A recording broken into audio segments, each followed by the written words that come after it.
إن الحمد لله نحمده ونستعينه ونستغفره ونعوذ بالله من شرور أنفسنا ومن سيئات أعمالنا من يهده الله فلا مضل له ومن يضلل فلا هادي له وأشهد أن لا إله إلا الله وحده لا شريك له وأشهد أن محمدا عبده ورسوله صلى الله عليه وسلم. أما بعد فإن أصدق الحديث كلام الله وخير الهدي هدي محمد صلى الله عليه وسلم وشر الأمور محدثاتها وكل محدثة بدعة وكل بدعة ضلالة وكل ضلالة في النار. أسأل الله سبحانه وتعالى أن يرزقنا الإخلاص في القول والعمل وأن يثبتنا على توحيده حتى نلقاه، وأسأله عز وجل العليم الخبير أن يعلمنا ما ينفعنا وأن ينفعنا بما علمنا وأن يزيدنا علما. اللهم زدنا إيمانا وتقوى وارشدنا إلى ما تحب وترضى. Donc on continue avec ce livre immense, à savoir Kitab al-Tawhid, alladhi huwa haqqullah ala al-abid, le livre de l'unicité qui est le droit d'Allah sur ses serviteurs, écrit par l'éminent, le défunt, le grand savant, l'imam de l'appel au Tawhid durant ces derniers siècles, à savoir le cheikh al-Islam Muhammad ibn Abdul Wahhab rahimahullah ta'ala. Suivant l'explication donnée par l'éminent savant, le cheikh Salih al-Fawzan hafidahullah ta'ala, livre intitulé par al-Mulakhasu fi sharhi kitab al-Tawhid, donc résumé de l'explication du livre de l'unicité. Et nous sommes arrivés à ce chapitre immense, chapitre auquel on se doit de tous être attentifs, car il y mentionne un mal, un fléau, dont une grande partie de la communauté est touchée. Bien que certains combattent contre celui-ci et arrivent à le repousser, mais nous ne sommes pas à l'abri de ce mal, car c'est un mal que le prophète sallallahu alayhi wa sallam, comme on va le voir, redoutait pour les plus vertueux de cette communauté, à savoir les compagnons radiyallahu anhum. Donc que dire de ceux qui viennent après eux? Ce mal qui est ar-riya, l'ostentation. Et l'auteur donc il va nous mentionner dans ce chapitre des récits, que ce soit du livre d'Allah ou de la sunna du prophète sallallahu alayhi wa sallam, mentionnant le danger immense que représente ce mal, l'ostentation, ar-riya, mais également les sévères menaces qu'encourt celui qui s'adonne à cette pratique. Et de surcroît, la mention que cela fait partie du shirk. Ar-riya, ça fait partie du shirk. Et il annule l'œuvre dans laquelle il s'est mélangé. Ar-riya. Donc il va nous mentionner et nous expliquer que ce riya, l'ostentation, est une forme de shirk. Et lorsqu'on parle de ar-riya, directement on parle du shirk qui est al-asghar. Car on va voir que ar-riya, il se divise en deux catégories. La grande et celle qui est, on va dire, mineure. Et dans les textes de la législation, généralement, lorsqu'il est fait mention de ar-riya, l'ostentation, il est voulu par cela, donc celui qui est ashirkul asghar, et non pas celui qui est ashirkul akbar, comme on va donner les deux définitions bi'idhnillahi ta'ala. Et le shirk également, qui se divise en deux catégories.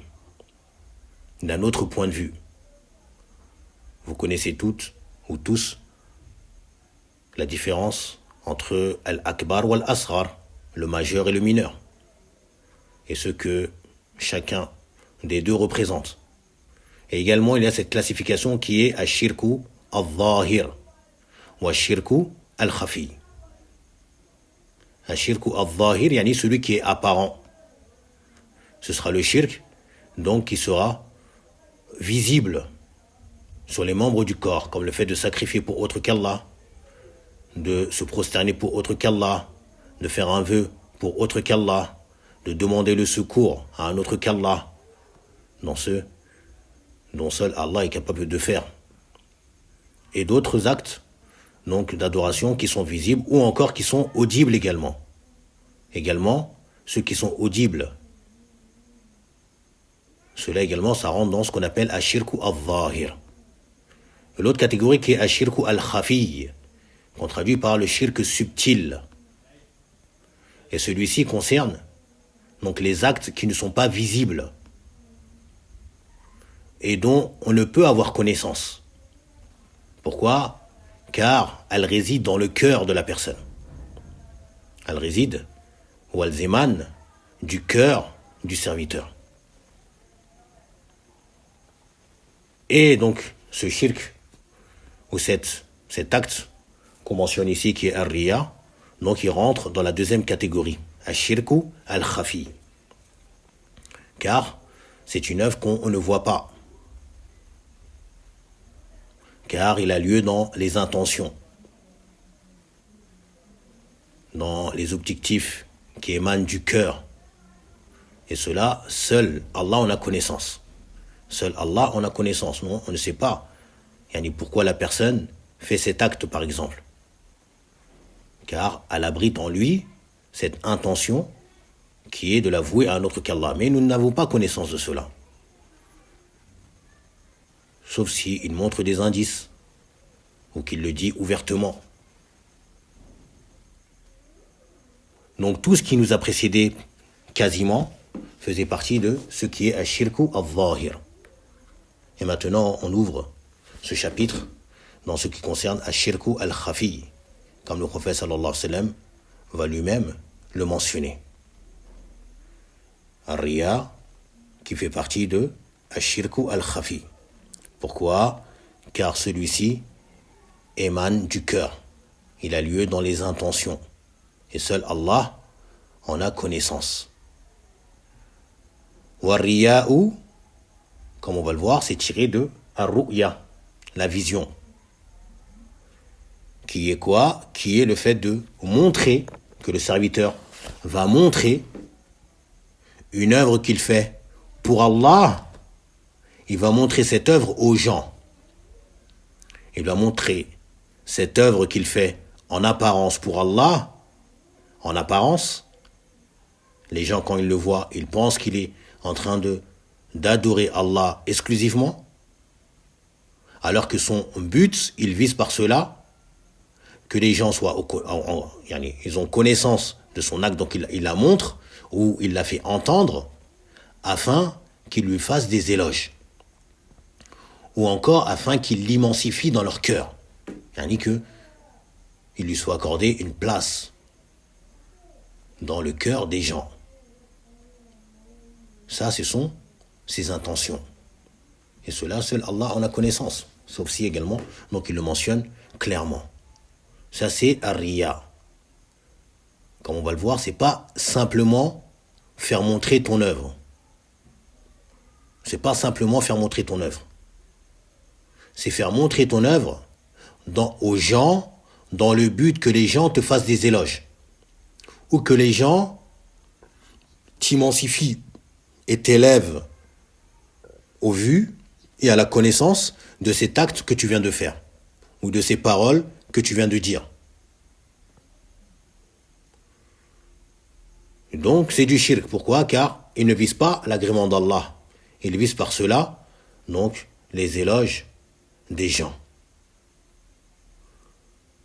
Et on a donc également, comme je l'ai mentionné, as-sum'a, qu'on appelle en arabe as-sum'a, donc qui est l'ostentation, on va dire, audible, celle qui est entendue. Ar-riya, donc c'est celle donc, qui est visible par rapport à la vision, montrer une œuvre pour qu'on la voie. As-sum'a, ça va être dire des paroles, comme réciter le Coran, faire du dhikr, ou même faire un dars, ou donner une exhortation, donner une nasiha, un conseil à quelqu'un, dans le but qu'on te fasse des éloges. Ça, on appelle ça as-sum'a. Tous les deux sont du shirk. Ils ont les mêmes jugements. Sauf que celui-ci, c'est visible, ar-riya, et as-sum'a, c'est audible. Et tous deux vont annuler l'œuvre dans laquelle ils se sont présentés, ou dans laquelle ils se sont manifestés, et à laquelle ils se sont mélangés. Cette œuvre sera annulée, rendue vaine, si la personne s'est soumise à cela. Comme on va le voir, les différentes situations. Donc, celui qui montre sa prière, qui montre qu'il donne une aumône, qui montre qu'il fait un sacrifice, etc., parmi les adorations qui se font pour se rapprocher d'Allah, dans le but qu'on lui fasse des éloges, dans le but qu'il soit émancifié dans le cœur des gens, ceci est ar-riya.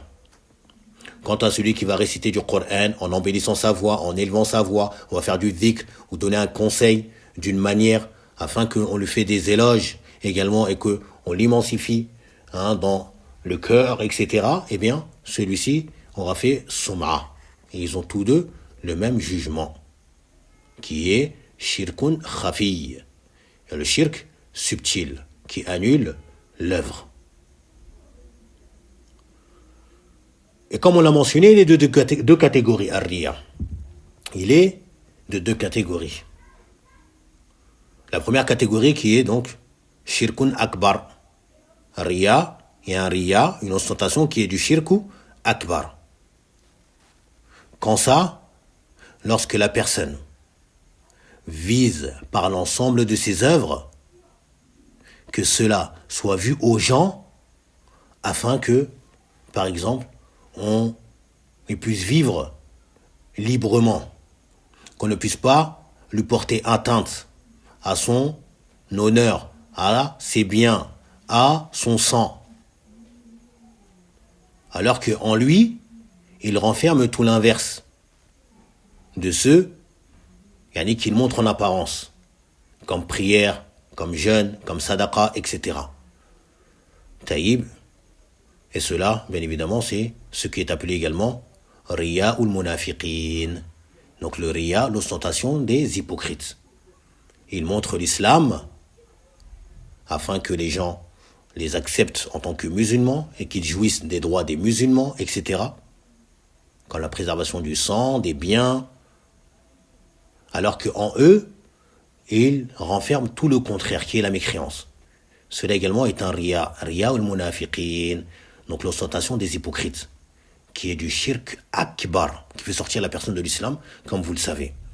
La preuve de cela, comme Allah le mentionne dans la sourate An-Nisa, lorsqu'il mentionne les caractéristiques des hypocrites.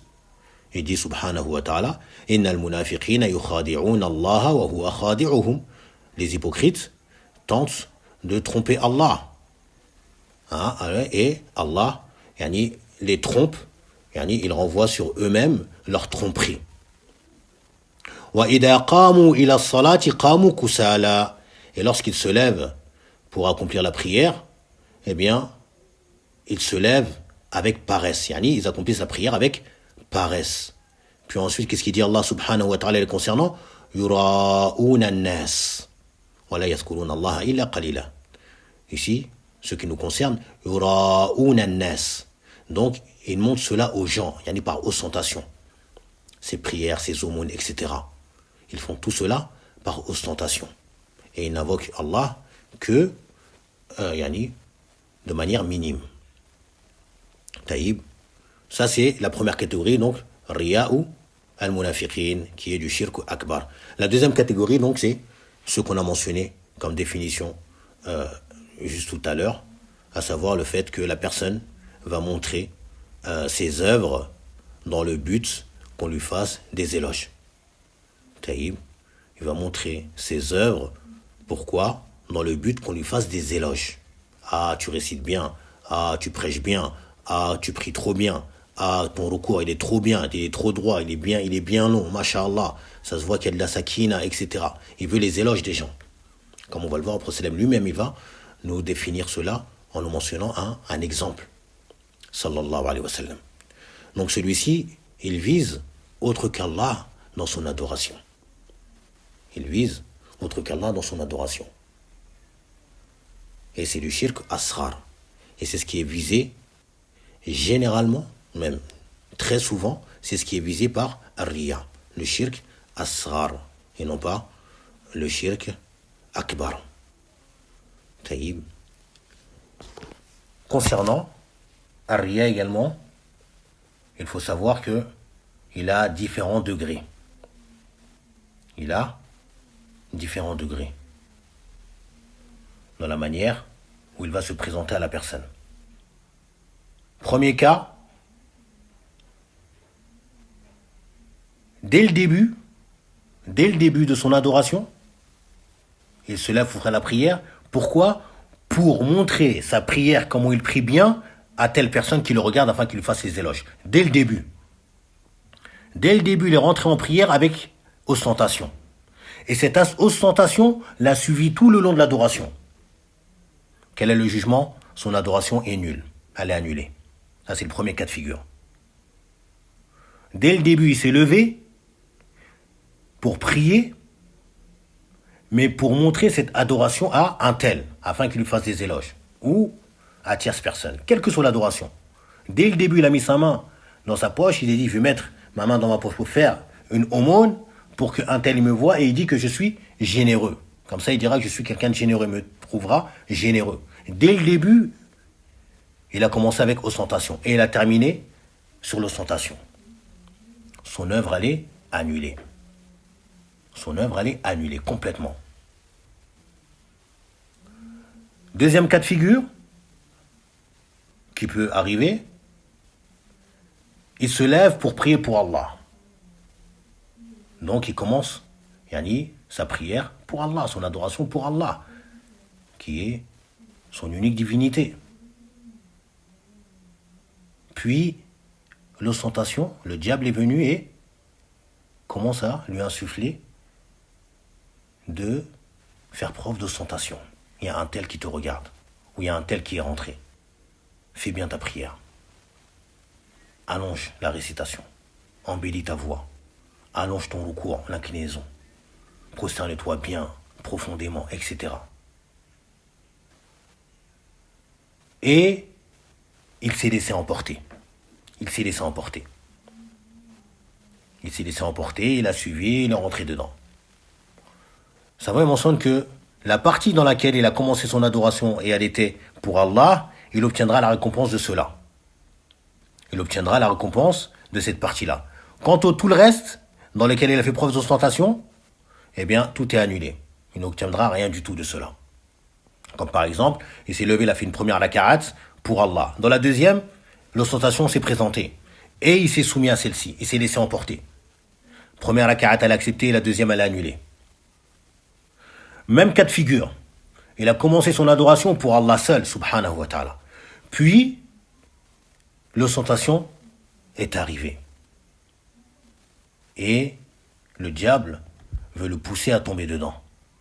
Qu'est-ce qu'il fait? Il combat. Il mène une lutte afin de repousser cela. Celui-ci, eh bien, son adoration est acceptée et il n'y a aucun mal contre lui. Car lorsque cela est venu, il s'y est pas soumis et laissé aller. Plutôt, il a tout fait pour repousser cela. Il a tout fait pour repousser cela. Taïb, donc ça c'est quasiment les 3 cas de figure qui se présentent concernant l'ostentation. Lorsqu'elle arrive dès le début et qu'elle persiste dans l'adoration jusqu'à la fin, l'adoration elle est vaine. Lorsqu'il a commencé son adoration pour Allah, puis l'ostentation est arrivée et il a suivi, ce qu'il a fait pour Allah, il obtiendra la récompense. Quant au reste, eh bien cela sera annulé. Pour d'autres savants, tout est annulé. Quant à celui, donc, il a commencé son adoration pour Allah, puis l'ostentation s'est présentée et il a lutté afin de ne pas yani suivre, se soumettre à cela, eh bien, son adoration est acceptée et il n'aura aucun péché ni aucun remords à se faire. Alhamdulillah. L'auteur, il nous dit Babu ma ja'a fi riya, chapitre, ce qui nous a été rapporté concernant l'ostentation, que celui-ci s'oppose à la perfection du tawhid, que celui-ci est du shirk asghar, que celui-ci annule les œuvres. Il nous dit wa qawlillahi ta'ala, et la parole d'Allah, le Très-Haut, قل إنما أنا بشر مثلكم يوحى إلي أنما إلهكم إله واحد الآية وتمام الآية فمن كان يرجو لقاء ربه فليعمل عملا صالحا ولا يشرك بعبادة ربه أحدا.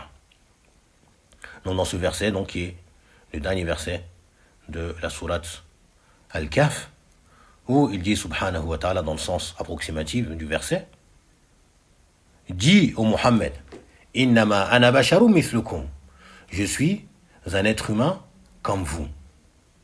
Yuha ilayya, mais à la différence que moi, il m'est fait révélation. Yuha ilayya. Quoi donc? Annama ilahukum ilahun wahidun, que votre divinité est une divinité unique. Faman kana yarju liqa'a rabbih, quiconque espère la rencontre de son Seigneur. Falya'mal amalan saliha, qu'il fasse des œuvres vertueuses, pieuses, wala yushrik bi'ibadati rabbih ahada, et qu'il n'associe rien ou personne à l'adoration de son Seigneur. Dans ce verset, on a ce qui concerne notre chapitre, où la mention de la nullité du shirk, ou bien de l'invalidité du shirk, et qu'il n'est pas permis d'adorer autre qu'Allah, cela est indiqué dans ce verset à 4 reprises, takriban, environ, à 4 reprises au minimum. La première partie, innama ana basharun, dis-leur, ô Mohammed, je ne suis qu'un être humain. Et l'être humain, comme Mohammed sallallahu alayhi wa sallam, ne mérite nullement d'être adoré avec Allah subhanahu wa ta'ala. Donc il y a dans cela une annulation de l'exagération le concernant. C'est un serviteur qui ne doit pas être adoré, sallallahu alayhi wa sallam. Yuha ilayya, ou plutôt, innama ilahukum ilahun wahidun. Le deuxième, innama ilahukum ilahun wahidun, que votre divinité est une divinité unique, et non pas plusieurs. Donc il n'y en a qu'un seul qui mérite d'être adoré, qui est Allah subhanahu wa ta'ala, dhul uluhiyyati wal ubudiyyati ala khalqihi. Celui donc qui mérite d'être adoré, lui seul subhanahu wa ta'ala. Donc ici également, innama ilahukum, votre divinité, ilahun wahidun, est une divinité unique. Donc il ne vous est pas permis d'adorer un autre que lui. Puis dans ce qui suit, faman kana yarju liqa'a rabbih, quiconque espère la rencontre de son Seigneur, falya'mal amalan saliha, qu'il fasse des œuvres vertueuses. Et parmi les œuvres vertueuses, ou plutôt la condition, une des conditions des œuvres vertueuses, c'est qu'elles soient faites exclusivement et uniquement pour Allah, al-ikhlas. Donc, le shirk n'a pas sa place ici, non plus ar-riya. Puis, la suite, donc, qui est encore plus parlant, wala yushrik bi'ibadati rabbih ahada, et qu'il n'associe personne à l'adoration de son Seigneur. Donc, ici, une interdiction d'adorer un autre avec Allah. Le Cheikh Al-Fawzan, hafidahullah ta'ala, il nous dit munasabatu dhikri hada al-bab fi kitab at-tawhid. Donc, le lien de la mention de ce chapitre dans le livre de l'unicité. أنه لما كان الرياء مخلا بالتوحيد ومحبطا للعمل الذي قارنه ناسب أن ينبه عليه المؤلف في هذا الباب. Il nous dit du fait que الرياء altère le tawhid et également il annule l'œuvre à laquelle il s'est joint. Donc, il fut opportun que l'auteur attire l'attention sur cela dans ce chapitre, qu'il attire l'attention sur l'ostentation, afin qu'on prenne nos gardes. Ar-riya, masdaru ra'a, mura'atan, wa riya'an.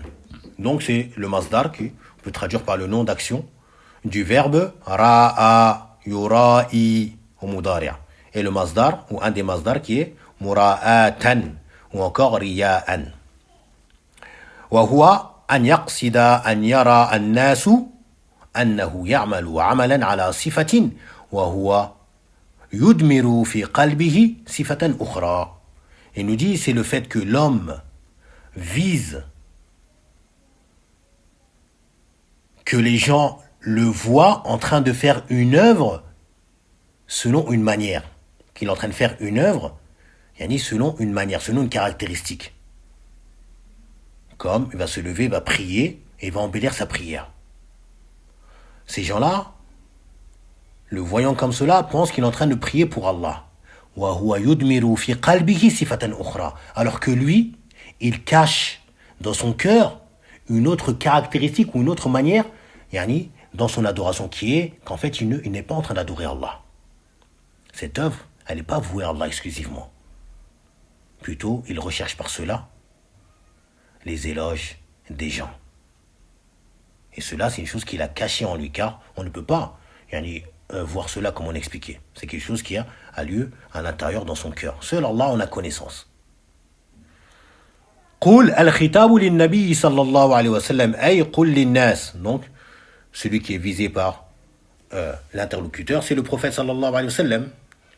À savoir, dit aux gens, أنا بشر مثلكم أي في البشرية ليس لي من الربوبية ولا من الإلهية شيء.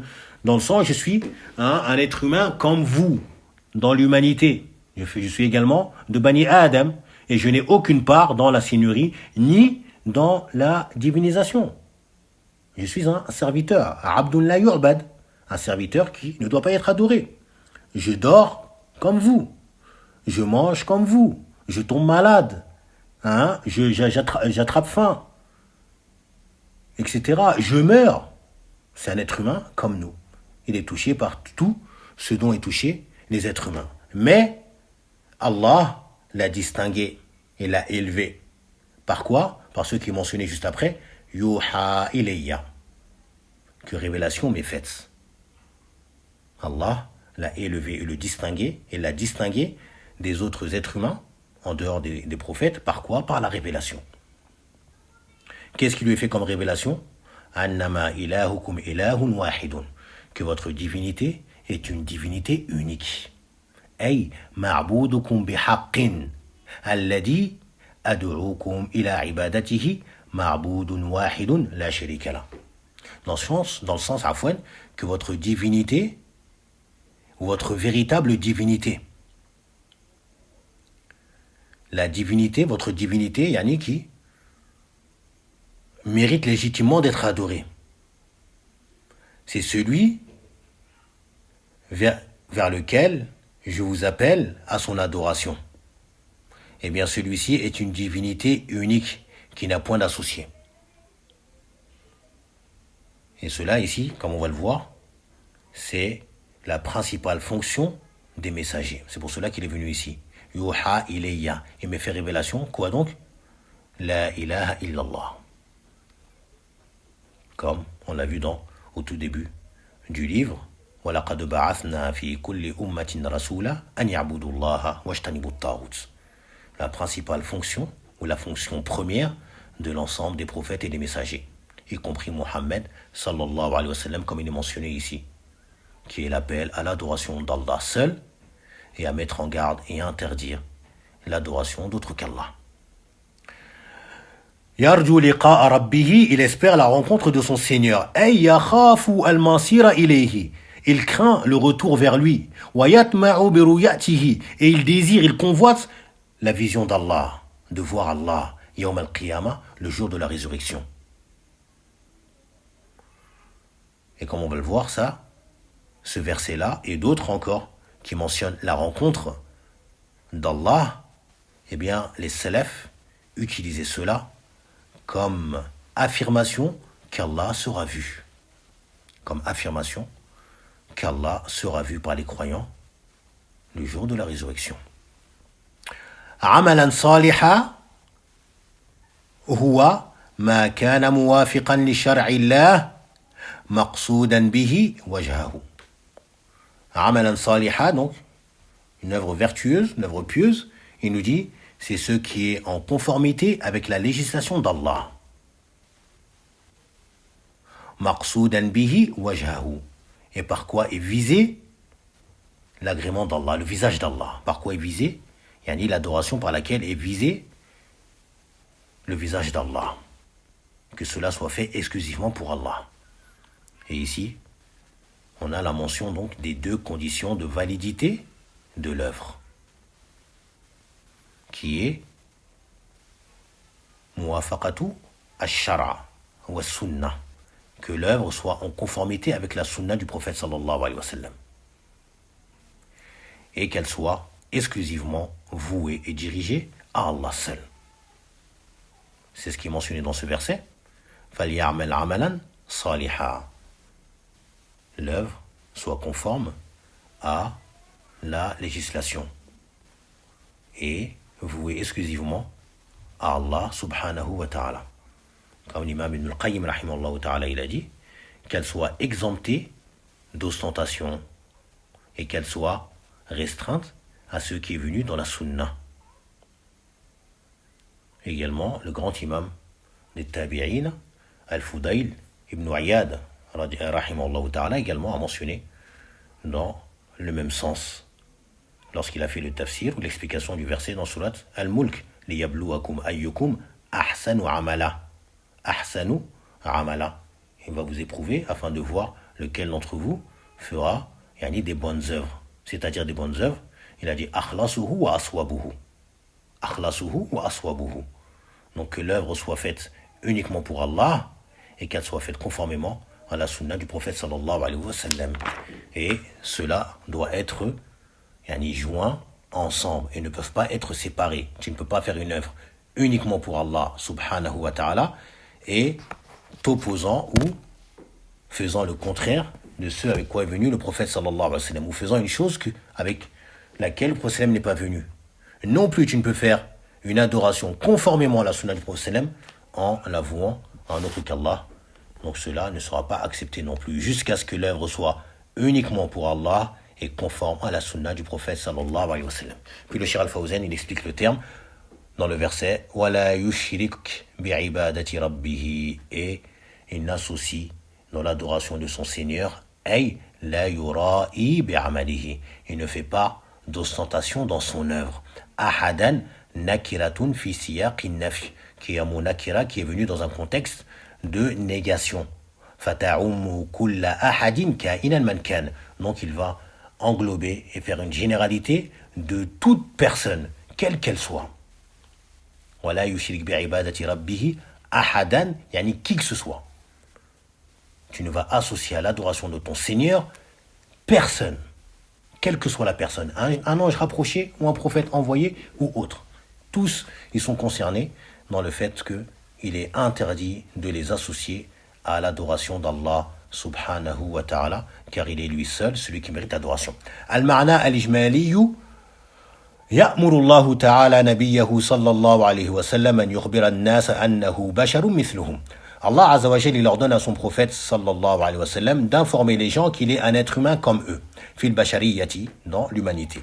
Laysa lahu min ar-rububiyyati wal-uluhiyyati shay'un. Il n'a rien, il n'a aucune part dans la seigneurie ni dans l'adoration. Wa innama muhimmatuhu iblaghu ma yuhihi Allahu ilayhi. Mais plutôt sa fonction première, c'est le fait de transmettre ce que Allah lui fait comme révélation. Wa ahammu ma uhiya ilayhi anna al-ma'buda haqqan ma'budun wahidun. Et la chose la plus importante qui lui a été faite comme révélation, c'est que la divinité, ou la véritable divinité, le seul qui mérite d'être adoré légitimement, est une divinité unique. Wa huwa Allah. Et il s'agit d'Allah. لا يجوز أن يشرك معه أحد. Il n'est pas permis d'associer qui que ce soit à lui dans l'adoration. في العبادة ولا بد من المصير إليه في يوم القيامة. Et il est obligatoire d'avoir ce retour vers lui le jour de la résurrection. Tous vous retournez vers Allah subhanahu wa ta'ala. فالذي يرجو النجاة في هذا اليوم. Donc celui qui espère le salut, être sauvé en ce jour immense, min adabillah, être sauvé du châtiment d'Allah. Donc qu'est-ce qu'il doit faire? Yasta'iddu lahu bil amal al khalisi min ash-shirk al muwafiqi lima shara'ahu Allah. Qu'il se prépare en faisant quoi? Des œuvres exclusivement vouées à Allah, qui sont exemptées de associationnisme, exemptées de shirk, et qu'elles soient conformes à ce qu'Allah a légiféré. Par cela, celui qui multiplie les actes d'adoration, exclusivement voués à Allah seul, sans ostentation et sans sum'a, sans riya wa la sum'a, et que cette adoration soit faite conformément à ce avec quoi est venu le prophète sallallahu alayhi wa sallam, ce qu'a légiféré Allah, eh bien celui-ci sera sauvé du châtiment d'Allah et de sa colère yawm al-qiyamah. On demande à Allah azza wa jal qui nous préserve et nous mettre à l'abri de sa colère et de sa punition yawm al-qiyamah. Munasabatul ayati lil bab, le lien de ce verset avec notre chapitre, avec ce chapitre. Anna fiha al-amra bi ikhlasi al-amali min ash-shirk alladhi minhu ar-riya. Il y a dans ce verset l'ordre de purifier, d'unifier l'œuvre, qu'elle soit exclusivement faite pour Allah, donc de la purifier du shirk, de purifier ton œuvre du shirk. Ce shirk dont en fait partie Ar-Riya. Donc tu dois purifier tes œuvres de l'ostentation, la visuelle comme celle qui est audible.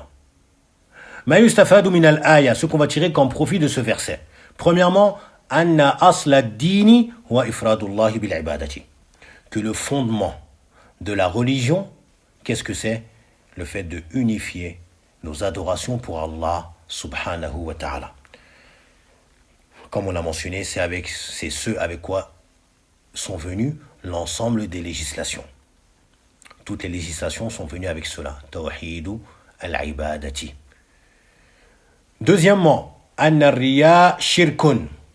Deuxièmement, anna riya shirkun, que le riya est du shirk. Troisièmement, anna shirk al-waqi'a min al-mushrikin huwa shirku fil ibadati. Que le shirk qui émane des associateurs, c'est le shirk dans l'adoration. Quatrièmement, annahu la yajuzu an yu'bada ma'a Allahi ahadun, la min al-asnam, wa la min al-anbiya wa salihin wa la ghayrihim. Qu'il n'est pas permis d'adorer avec Allah quelqu'un ou qui que ce soit, que cela soit des statues ou que cela soit des prophètes ou des vertueux ou autre que cela. Également, comme on a dit, on va rajouter comme bénéfice de ce verset l'affirmation que Allah sera vu dans l'au-delà par les croyants.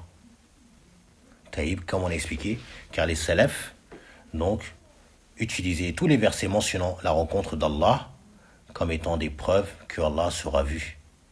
Taïb, car la rencontre implique donc le fait de voir celui que tu rencontres, et cela dans l'au-delà. Ici-bas, on peut dire oui, il l'a rencontré, mais il était aveugle. Mais dans l'au-delà, celui qui rentre au paradis ne sera pas aveugle.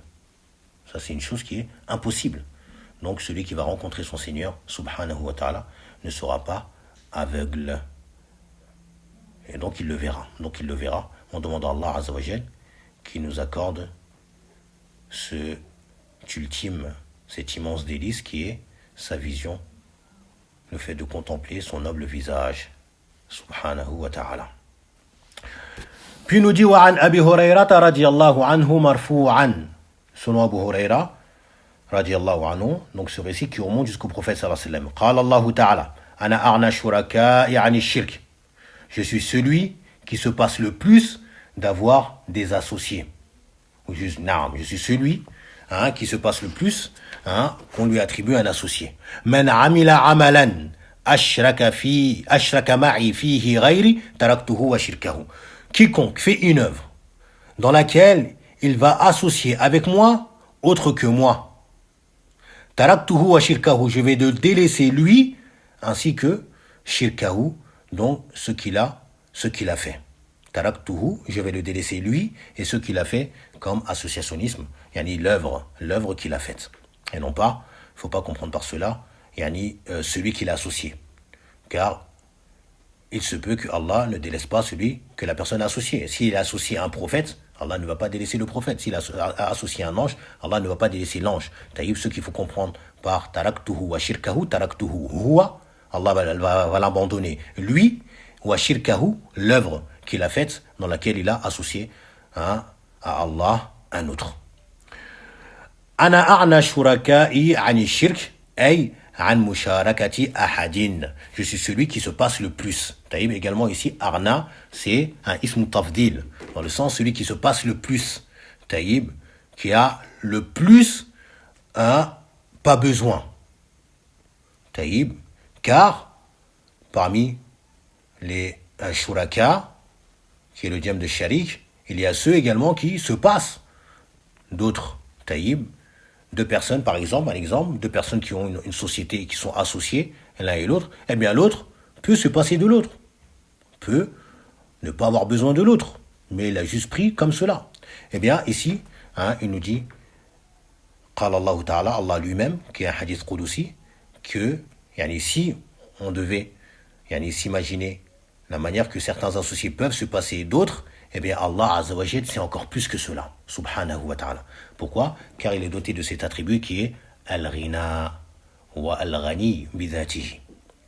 Celui qui se passe largement de tous, de toutes ces créatures. Il n'a nullement besoin de leurs adorations. Taïb, le fait que si toute la création se mettait à adorer Allah seul, cela n'ajouterait rien à Allah subhanahu wa ta'ala. Cela n'ajouterait rien à son royaume, à ce qu'il possède. De la même manière que si tout l'ensemble de la création se refusait d'adorer Allah, eh bien cela ne diminuerait en rien au royaume d'Allah, ni même à son rang subhanahu wa ta'ala, et non plus cela ne lui nuirait. Cela ne va nullement lui nuire subhanahu wa ta'ala. Comme il a dit Moussa alayhi salam à son peuple, in takfuru antum wa man fil ardi jami'a fa inna Allah la ghaniyyun hamid. Si vous m'écroyez, vous ainsi que tous ceux ou l'ensemble de ceux qui sont sur la terre, eh bien Allah il est al-ghani, celui qui se passe largement de vous et de toutes les créatures. Taïb. Et Allah Azza wa Jal, il se passe même de nos œuvres. Taïb. Mais l'œuvre pieuse, il l'accepte et il nous en donne la récompense. Taïb, et cela montre, subhanahu wa ta'ala, sa miséricorde envers ses créatures. Il n'a nullement besoin de nos adorations, mais celui qui fait une adoration pieuse, vertueuse, remplissant les conditions, eh bien Allah va accepter cette adoration, et en plus de cela, il va le rétribuer en bien. Donc tout l'intérêt est en notre faveur. Ashraka ma'i fihi ghayri, il a associé avec moi un autre que moi. Qasada bi amalihi ghayri min al-makhluqin. Il a visé par cette œuvre qu'il a fait un autre que moi parmi les créatures. Cette œuvre, elle n'a pas été faite exclusivement pour moi. Plutôt, il a visé par cette œuvre un autre que moi parmi les créatures. Taraktuhu wa shirkahu ay lam aqbal amalahu bal atrukuhu li dhalika al-ghayr. Taraktuhu wa shirkahu, comme on l'a expliqué, donc Allah le délaisse lui ainsi que son œuvre, dans le sens que Allah ne va pas accepter son œuvre. Plutôt, il va le laisser à celui qu'il a associé à Allah. Allah va laisser cette personne qui est associée, il va le livrer à celui à qui il a associé, ou celui qu'il a associé à Allah dans l'adoration. Et cela, comme il est venu dans une autre version du hadith, où le prophète a dit فَأَنَا مِنْهُ بَرِيءٌ وَهُوَ لِلَّذِي ashraka. Fa'ana minhu bari. Moi, je me désavoue de lui. Allah il dit. Fa'ana minhu bari. Je me désavoue de lui. Et il est à celui qui l'a associé. Il est à celui qui l'a associé. Dans un autre hadith, le prophète il dit, dans le sens, aux compagnons, akhwafu ma akhafu alaykum ashirk al-asghar. La chose que je crains le plus pour vous, donc c'est le shirk asghar. Et ils ont dit, ma shirk al-asghar ya Rasulallah, c'est quoi le shirk al-asghar? Qala ar-riya. Il a dit ar-riya.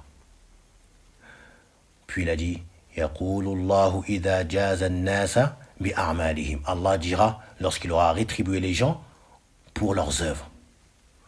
Idhabu ila alladhina kuntum tura'una. Allez vers ceux dont vous faisiez de l'ostentation. Fit dunya, dans la vie d'ici-bas. Ceux pour qui vous faisiez ces œuvres et vous leur montriez leurs œuvres. Allez les voir. Idhabu ila alladhina kuntum tura'una fit dunya. Fanzuru hal tajiduna indahum jazaa. Et voyez si vous trouvez une rétribution auprès d'eux. Allez-y. Bien évidemment, il n'y a rien que le malheur et le châtiment. On demande à Allah qui nous en préserve. Ma'na al-hadith, ijma'alan, le sens de ce hadith de manière globale. Yarwi an-nabiy sallallahu alayhi wa sallam an rabbihi azza wa jal. Le prophète il rapporte selon son Seigneur. وهو ما يسمى بالحديث القدسي. Et c'est ce qui est appelé al-hadith al-Qudusi. أنه يتبرأ من العمل. Qu'Allah se désavoue de l'œuvre. الذي دخله مشاركة لأحد برياء أو غيره.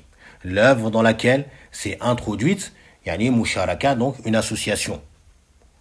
Que l'œuvre donc soit, qu'il y ait un associé à Allah dans cette œuvre, que ce soit par l'ostentation ou autre.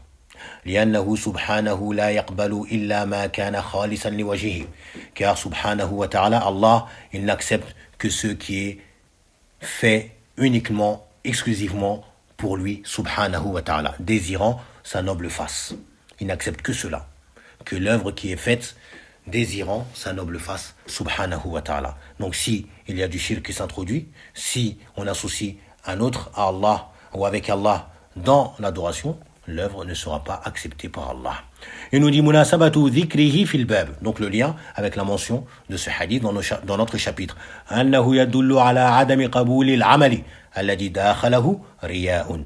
Ce hadith nous prouve la non-acceptation de l'œuvre dans laquelle s'est introduite l'ostentation. Aw ghayruhu, ou autre que l'ostentation, min anwa'i shirk, parmi les formes de shirk, comme as-sum'a ou autre que cela. Ma yustafadu minhu. Ce qu'on va tirer comme profit de ce récit. At-tahdhiru awalan, at-tahdhiru min ash-shirk. Premièrement, la mise en garde contre le shirk. Bi jami'i ashkalihi, sous toutes ses formes. Wa annahu mani'un min qabul al-amal. Et que c'est un empêchement pour l'acceptation de l'œuvre. Le shirk est un empêchement pour l'acceptation de l'œuvre, car fait partie des conditions de l'acceptation de l'œuvre, ce qui s'oppose au shirk, qui est al-ikhlas. Deuxièmement, wujubu ikhlas al-amali lillahi min jami'i shawa'ib al-shirk. L'obligation de purifier l'œuvre faite pour Allah de l'ensemble des déchets ou des crasses du shirk. Shawa'ibus, donc ce sont ces taches, ces crasses, ces détritus, taïb, donc qui forment le shirk. Il est obligé de purifier ton œuvre. Taïb, al-ikhlas, c'est le fait de épurer, de purifier ton œuvre. Taïb, comme ils expliquent, ça vient de al-ikhlas, à la base, c'est cette manière par laquelle il purifiait le miel. Taïb, il l'épurait de toute saleté. Donc tu fais par une sorte de filtre. Donc tu fais la même chose avec tes adorations. Tu les purifies et tu les épures de toutes ces taches, toutes ces crasses que forme le shirk, qu'il soit akbar ou asghar, afin que ton œuvre soit totalement et exclusivement pour Allah subhanahu wa ta'ala. Thalithan, troisièmement, wasfullahu bil ghina. Le fait qu'on décrive Allah par cet attribut qui est al-ghina. Et parmi ces noms, il y a al-ghaniyu. Taïb, qu'ils traduisent beaucoup par le riche par excellence. Taïb, hein, ce qu'il faut comprendre, donc c'est celui donc qui n'a nullement besoin de ses créatures, celui qui se passe largement des créatures. Taïb, et donc l'ensemble des créatures, yani, sont dans le besoin de lui subhanahu wa ta'ala. Antumul fuqara'u ila Allah, wallahu huwal ghaniyyul hamid. Ya ayyuhan nas, antumul fuqara'u ila Allah. Ce sont vous, vous les gens, vous êtes vous les besogneux, ceux qui sont dans l'extrême besoin d'Allah subhanahu wa ta'ala. Alors que Allah, lui, il est le riche par excellence, celui qui n'a nullement besoin de vous, ni de ce que vous faites. Il se passe largement de sa création. Wa huwa samad. Alors samad également, qui renvoie quasiment presque à ce sens, qui est celui vers qui l'ensemble des créatures se tournent pour lui demander de combler leurs besoins. As-samad. Parmi un des sens, car ceux qui étudient les tafsir, il y a de nombreux sens qui sont donnés à samad. Rabi'an wasfullahu bil kalam. Donc le fait de décrire Allah et de lui attribuer l'attribut de la parole, qu'Allah parle. Du fait que Bruxelles m'a dit Qala Allahu ta'ala. Allah a dit. Naam. Et le dernier dalil que l'auteur rahimahullah ta'ala nous mentionne pour nous montrer la gravité de ce péché ar-riya, de ce shirk et du danger qu'il représente, il nous dit le shirk rahimahullah ta'ala wa an Abi Sa'id radiyallahu anhu, qui est Abu Sa'id al-Khudri radiyallahu anhu. Marfou'an également, qui remonte jusqu'au prophète sallallahu alayhi wa sallam. Ala ukhbirukum bima huwa akhwafu alaykum indi min al-masih ad-dajjal. Ne vais-je pas vous informer de ce que je crains le plus pour vous que al-masih ad-dajjal, donc ad-dajjal que vous connaissez, qui traduisent par l'antéchrist. On regarde le terme ad-dajjal. Qalu bala, ils ont dit bien sûr. Qala ash-shirkul khafi. Ce que le prophète sallallahu alayhi wa sallam craint le plus, ce dont il a le plus peur pour sa communauté, encore plus pour ses vertueux, parmi les plus vertueux, après les prophètes et les messagers qui sont des compagnons du prophète sallam, car il s'adresse aux compagnons du prophète sallam. Il s'adresse à ses compagnons, Afwan. Il s'adresse à ses compagnons. Qu'est-ce que c'est dont il a plus peur que Masih ad-Dajjal? Ash-shirkul khafi, donc le shirk subtil. Pourquoi? Car sa force d'incitation, elle est puissante. Et également, il est difficile de s'en débarrasser. Sa force d'incitation à tomber dedans, elle est forte. Elle est forte. En plus, il est subtil. C'est quelque chose qui se passe dans le cœur. C'est subtil. Et il est difficilement, pour s'en défaire, c'est difficile. On s'en défait difficilement. Alors que Masih ad-Dajjal,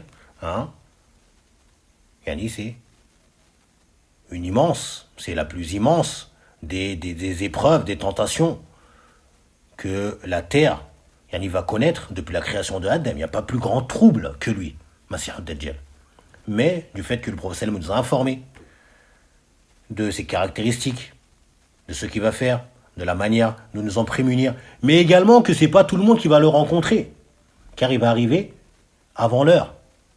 Ce n'est pas tout le monde qui va le rencontrer. Beaucoup vont être épargnés de lui par quoi? Par la mort. Ils vont mourir avant qu'il arrive. Alors que Ashirkul Khafi Hada Ar-Riya, personne n'en est à l'abri. Personne n'en est à l'abri. Taïb. Il nous dit, puis le prophète va expliquer c'est quoi Ashirkul Khafi. Il dit Yaqumur Rajulu, un homme se lève, Fayusalli, il se met à prier, Fayuzayyinu Salatahu, il va embellir sa prière, Lima Yara min Nadhari Rajuli, ou Lima Yara min Nadhari Rajulin, de ce qu'il ressent comme vision d'un homme sur lui. Un homme le voit. Un homme le voit, le regarde. Un homme le regarde. Donc il se lève, il prie et il embellit sa prière. Hada shirku khafi ar-riya, l'ostentation. Il nous dit akhwafu af'alu tafdil. Donc également af'alu tafdil. Traduit ça en français par un verbe élatif. Ay comment ils appellent, superlatif et latif, non, superlatif et latif. Ashaddu khawfan, dans le sens, yani de une grande peur, ce que je crains le plus, ce dont j'ai le plus peur pour vous. Al-Masih, yani sahibul fitnati al-uzma, l'homme a cette immense tentation, cette immense épreuve. Summiya masihan, il a été appelé Masih. Pourquoi? Lianna aynahu mamsuhatun, car il a un œil qui est éteint. Il y a un œil qui est éteint, il est borgne. Il est borgne.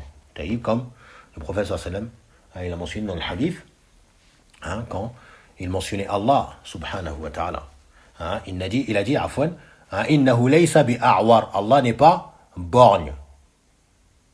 Ad-Dajjal a'waru al-'ayni al-yumna, wa ad-Dajjal a'waru al-'ayni al-yumna. Et le Dajjal, il est lui borgne de l'œil droit.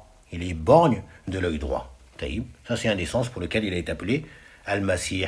Mais également, il a été dit Aw li'annahu yamsahu al-arda, du fait qu'il passe sur la terre. Yamsahu qui veut dire essuyer, yani. Yamsahu qui veut dire essuyer. Comme on a vu avec Isa, Yamsahu, quand il touchait la personne et elle guérissait. Il essuyait et elle guérissait. Yamsahu al-ard ay yaqta'uha bi sur'atin. Il va se déplacer sur la surface de la terre de manière très très rapide. Très très rapide. Wa ad-Dajjal, vous connaissez tous donc ce fléau, ce dont le prophète nous a rendu obligatoire de demander la protection contre lui à la fin de notre prière, mais également les récits concernant ad-Dajjal, ils sont nombreux dans la sunna du prophète sallallahu alayhi wa sallam, mais également, comme il est venu, tout prophète et messager a mis en garde sa communauté contre ad-Dajjal. Tous. C'est pas propre au prophète sallallahu alayhi wa sallam. Tous les prophètes et messagers ont mis en garde leur communauté contre Masih ad-Dajjal. Et le prophète il est venu avec encore plus d'informations jusqu'à nous informer comment va se conclure la fin de cet homme. Cet homme, c'est un être humain.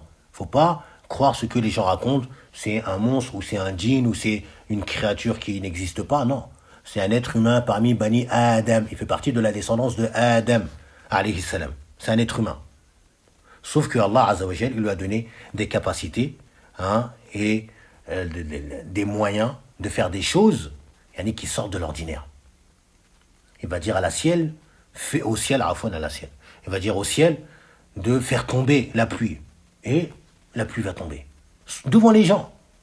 C'est pour ça que c'est une épreuve terrifiante. Les gens ils vont le suivre énormément.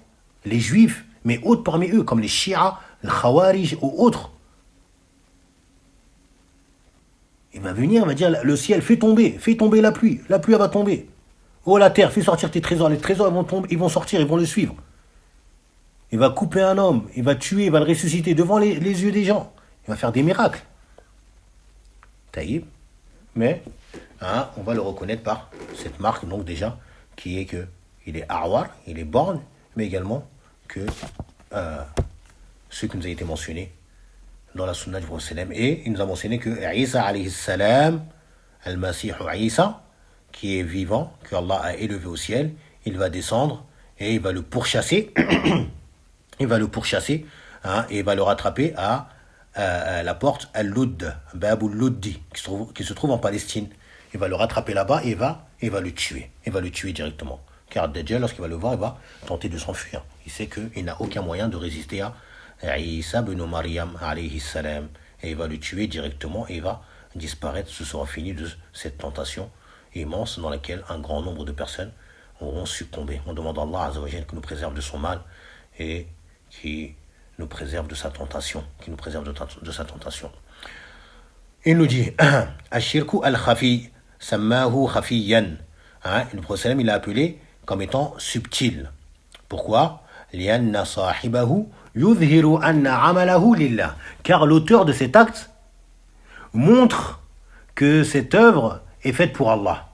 Wa huwa fil batini qad qasada bihi ghayrahu. Alors que dans son intérieur, il a visé un autre qu'Allah. Taïb. Également, tout simplement, il s'appelle Shirkun Khafi, car, comme on l'a mentionné tout à l'heure, car cela se passe dans le cœur. taïb, subtil, khafi, qui est caché dans le cœur. Yuzayyinu salatahu, il embellit sa prière. Yuhassinuha wa yutiluha wa nahwu dhalika. Qu'est-ce qu'il fait? Il embellit sa prière. Également, il allonge sa prière. Et autre que cela. Taïb, comme les exemples sont nombreux. Al-ma'na al-ijmali ou l'hadith, le sens général de ce hadith.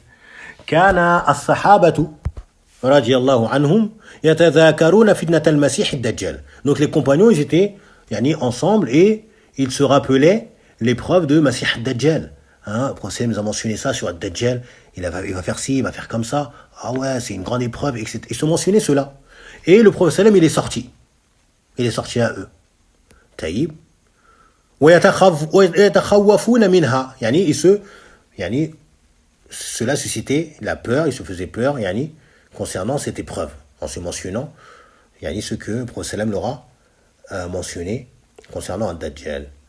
Puis le prophète il est sorti à eux et il les a trouvés dans cette situation en train de parler de cela et être effrayés. Et être effrayés. Lorsqu'il les a vus dans cette situation, qu'est-ce qu'il leur a dit? فَأَخْبَرَهُمْ أَنَّ هُنَاكَ مَحْذُورًا يَخَافُهُ عَلَيْهِمْ أَشَدَّ مِنْ خَوْفِ فِتْنَةِ الدَّجَّالِ. Le prophète leur a informé, sallallahu alayhi wa sallam, qu'il y a un danger qu'il craint encore plus ou qu'il a encore plus peur que la peur de la tentation que représente ad-Dajjal. Qu'il y a un danger qu'il a encore plus peur que cela, que ad-Dajjal. Qu'il craint plus pour eux que cette tentation que représente ad-Dajjal. Qu'est-ce que c'est? Wa huwa shirku fi niyya. Il s'agit du shirk dans l'intention, wal qasd et dans le but, l'objectif. Alladhi la yadharu linnas, qui n'est pas visible aux gens. C'est pour cela qu'il est dangereux. Il n'est pas visible aux gens. On ne voit pas celui qui se lève, il embellit sa prière, etc. Tu ne vois pas. Qu'est-ce qu'il fait en fait? Est-ce qu'il est en train d'adorer véritablement Allah, ou bien est-ce qu'il vise par cela un autre qu'Allah? Naam. D'où son danger. Munasabatu dhikri al-hadith fi al-bab. Donc le lien de la mention de ce hadith dans notre chapitre, ou dans le chapitre. Anna fihi at-tahdhira min ar-riya. Il y a la mise en garde contre l'ostentation. Wa fihi tafsiruhu. Il y a également donc l'explication de ar-riya dans ce hadith. Taïb. Et ashirku al-khafi, donc ici, c'est un exemple que le prophète sallallahu alayhi wa sallam a donné. Taïb, ce n'est pas tout le shirk al-khafi qui est uniquement donc ce qui a été mentionné ici, ar-riya. Ceci est une partie du shirk al-khafi. Ça peut être autre que ce qui a été mentionné ici dans cet exemple, le fait de se lever, et de prier et embellir sa prière parce qu'un tel te voit. Taïb, ça peut être autre, faire une aumône parce que les gens te regardent, comme ça ils vont te faire des éloges. Khlas, jeûner et dire que tu jeûnes, etc. pour que les gens te font des éloges. Faire le djihad, apprendre la science, donner nasihat, tout ce qu'on a mentionné tout à l'heure, ça rentre dedans. Et également, il ne faut pas comprendre par ce qu'a dit le prophète sallam ici, yaqumu rajulu, que ça concerne que l'homme. Non, la femme également est comprise. Yaqumu rajulu, mais également taqumu mar'a. Même la femme, elle est comprise. La femme qui se lève et embellit sa prière, parce qu'un tel le regard, par exemple, ça rentre dedans. La regard, la fouine, ça rentre dedans. Ou autre adoration. Il faut faire attention à ne pas bloquer des fois sur certains termes qui sont employés et dire ça concerne que ça. Non, ici c'est général, aux hommes et aux femmes. Ma yustafadu min al-hadith. Ce qu'on va tirer comme bénéfice, comme profit de ce hadith. Awalan, fil hadith, shafaqatuhu sallallahu alayhi wa sallam ala ummatihi wa nushuhu lahum. Il y a donc dans ce récit, afwan, la mention donc de la mansuétude, la miséricorde, la pitié du prophète sallallahu alayhi wa sallam envers sa communauté, mais également le conseil qu'il porte à celle-ci. Il les a trouvés dans cette situation, il ne les a pas laissés comme ça, il leur a mentionné direct, leur mentionnant qu'il y a encore un mal qu'il craint plus que ceux qui sont en train de mentionner comme fitnati ad-Dajjal, qui est al-shirku al-khafi. afin de les mettre en garde contre cela. Prenez garde, vous, mes compagnons, mais également ceux qui viennent après eux. ثانيا أن الرياء أخوف على الصالحين من فتنة الدجال. الله أكبر. On demande à Allah subhanahu wa ta'ala qui nous préserve de l'ostentation. Il dit que l'ostentation est ce qui est le plus à craindre pour les vertueux, ou en faveur des vertueux, que l'épreuve de Ad-Dajjal. Yani, on craint plus pour les vertueux l'ostentation, plutôt que la fitna de Dajjal. La fitna de Dajjal, l'épreuve de Dajjal, ils ont quasiment toutes les armes pour s'en prémunir, avec la permission d'Allah subhanahu wa ta'ala, bien évidemment. Ce sont des vertueux, et ils ne laissent pas donc ces invocations qui, par elles, Allah Azza wa Jal protège son serviteur de sa tentation. Quant à Ar-Riya, c'est quelque chose de très subtil. C'est pour cela que le prophète sallallahu alayhi wa sallam, il y a dans un hadith qui a été rendu authentique par Cheikh Al-Albani rahimahullah ta'ala, le prophète sallallahu alayhi wa sallam, il a dit en s'adressant à qui? À Abu Bakr as-Siddiq, le meilleur homme de cette communauté après son prophète, après le prophète de cette communauté, Mohammed sallallahu alayhi wa sallam, Abu Bakr as-Siddiq. Bel, il est le meilleur des hommes après tous les prophètes et les messagers. Radiyallahu anhu. Le prophète il a dit, Ya Abu Bakr, la shirku fiikum akhfa min dabib naml. Oh Abu Bakr, le shirk est en vous, il est plus subtil que les bruits de pas d'une fourmi.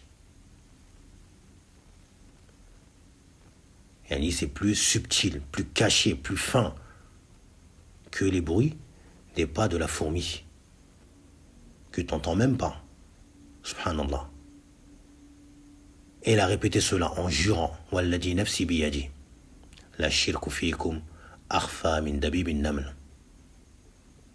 Puis, il a donné un remède, une solution. Comment s'en prémunir? Il a dit, Ala adulluka ala shay'in idha fa'altahu dhahaba anka qaliluhu wa kathiruhu. Ne vais-je pas t'indiquer une chose? Si tu l'as fait, cela va faire dissiper et faire partir ce shirk, qui soit minime ou grand ou en grande quantité. Il lui a dit, Qul, dis. Il s'adresse à qui? Abu Bakr. Allahumma inni a'udhu bika an ushrika bika wa ana a'lamu wa astaghfiruka lima la a'lam. Allahumma inni a'udhu bika an ushrika bika wa ana a'lamu. Oh Allah, je cherche ta protection. Je demande ton refuge contre le fait que je te donne un associé consciemment, c'est-à-dire en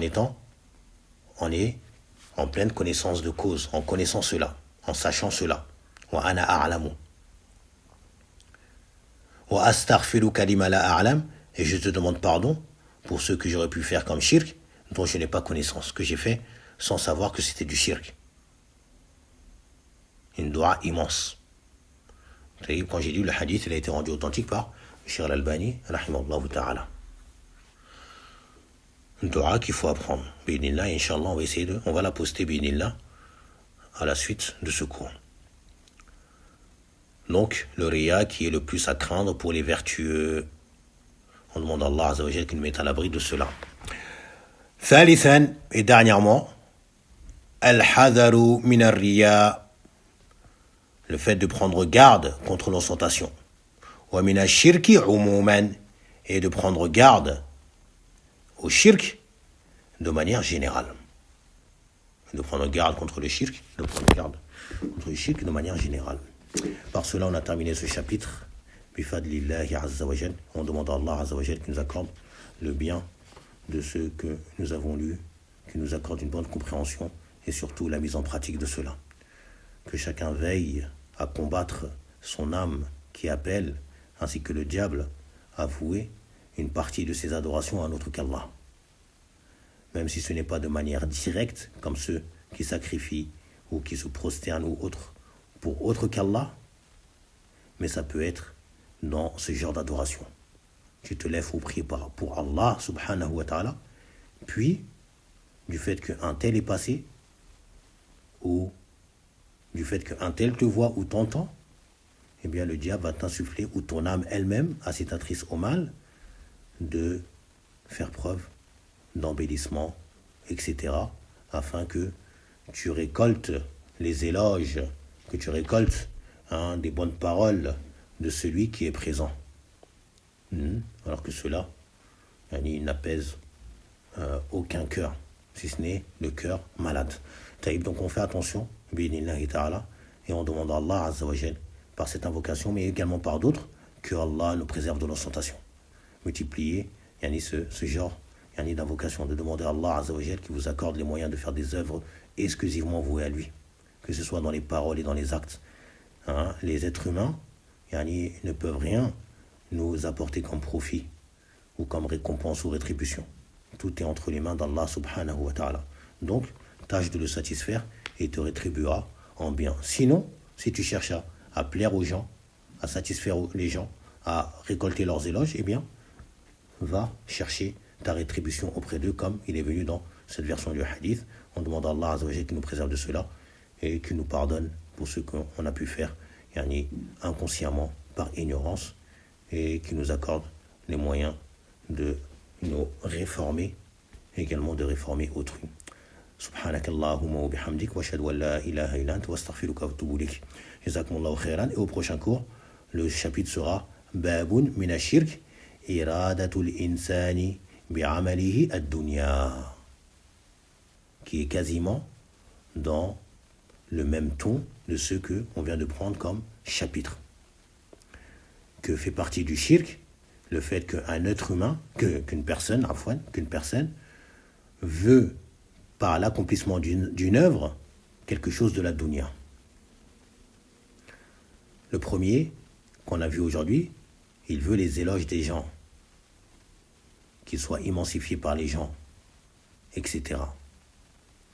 Ici, prochain cours, il fait une œuvre, mais recherchant derrière cette œuvre quelque chose de la dunya. Ça également, on doit faire très très très attention, car également ça fait partie du shirk, et il y a des menaces sévères contre ceux qui font cela. ربنا آتنا في الدنيا حسنة وفي الآخرة حسنة وقنا عذاب النار وصلى الله وسلم وبارك على نبينا محمد وعلى آله وأصحابه أجمعين. بارك الله فيكم. S'il y a des questions, on les prend de suite, Inch'Allah ta'ala.